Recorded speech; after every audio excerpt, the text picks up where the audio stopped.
Here's the history of Copernicus, friends. Please go to Wikipedia and put in the words Pope Paul III, and you'll find that his name was Alessandro Farnese.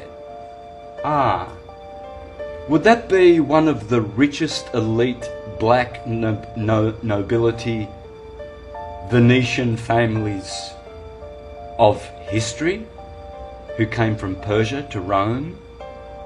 The Farnese family? Would that be the same family that, together with the Borgia family, created the Jesuits in 1539? And then Copernicus posthumously, after he died, Copernicus, the supposed historical Copernicus, released the book on revolutions in 1542. So what was going on in that decade? Well, it's interesting. They convened Pope Paul the Farnese, who is the great-grandfather of Fidel Castro. Castro is of the Farnese family. They own a lot of land. Trust me, a lot of the USA belongs to the Farnese family. These guys were the globalists, because already people had been going across the Atlantic. They knew the earth was, the sea was level. They knew that it was a stationary earth. So they had to make a container of all the known lands that they controlled. And so they got their Jesuit boy Copernicus to create a theory, which it still is. It's called the Copernican theory, and he said it's a hypothesis. It's not to be taken as absolute truth. It's only useful to describe certain phenomena. Thank you, Copernicus. Those were his words. Here it says, when you look up Pope Paul III, in the third paragraph you'll read this. Paul III was significant patron of saint artists, including Michelangelo, and it is to him that Nicholas Copernicus dedicated his heliocentric treatise. Well, that's interesting, isn't it? Then the Jesuits started. Then 2 years later, they convened the Council of Trent. The Council of Trent lasted 18 years. Now, there have been 21 councils in the 2,000-year history of the Catholic Church. 21 councils.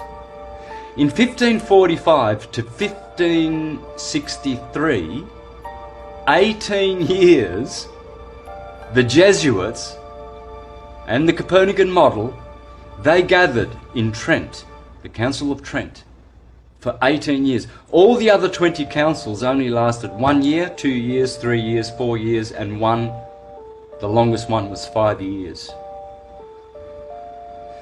In these 18 years, they called that council the Council of the Counter-Reformation. Because you see, there was two guys getting around that didn't like the Copernican globe theory. And they were called Martin Luther and John Calvin. Let's see what they had to say, shall we? About our dear, loved, revolutionary Nicholas Copernicus. Well, here's John Calvin. Oops.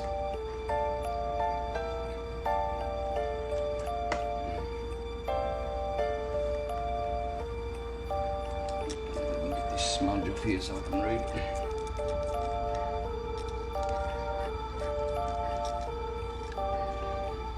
Well, here's John Calvin, and this is what he had to say.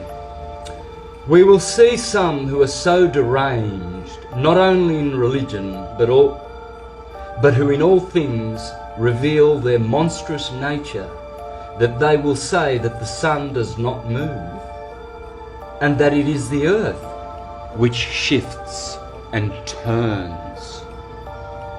Referring to Copernicus, of course, the Jesuit, because he was a Protestant.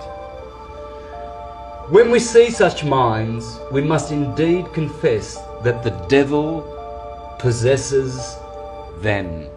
They're Satanists. The globalists, with all their globalist agendas, are Satanists. The globe model is the new world order model, is Lucifer, Satan's model. You've all been deceived. If you're a globie, you have all been deceived. And this is the greatest lie. The bigger you tell them, the bigger they fall. He went on to say, and that God sets them before us as mirrors in order to keep us in his fear. He keeps these stupid globies as mirrors so that we refuse to submit to the herd mind and the science, which hasn't been proven, and we think for ourselves because we are intelligent. What about Martin Luther, his friend over in Germany? There is talk of a new astrologer who wants to prove that the earth moves and goes around on the sky. It goes around, instead of the sky, the sun and the moon. Just as if somebody were moving in a carriage or ship might hold that he was standing still and at rest while the earth and the trees walked and moved. But that is how things are nowadays. When a man wishes to be clever, he must needs invent something special. And the way he does it must needs be the best. The fool wants to turn the whole art of astronomy upside down. However, as Holy Scripture tells us, so did Joshua tell the sun to stand still and not the earth. So what do you think they were doing at that council for 18 years, the Counter-Reformation, against these two guys? These two guys were going to keep the old world order intact. But guess who prevailed? Oh, well, they started a 30-year war, didn't they? Where they massacred these guys. The Calvinists fled to Americas, the Lutherans fled to the Americas. They all fled Europe because the Copernican revolution, the New World Order, began in the Council of Trent.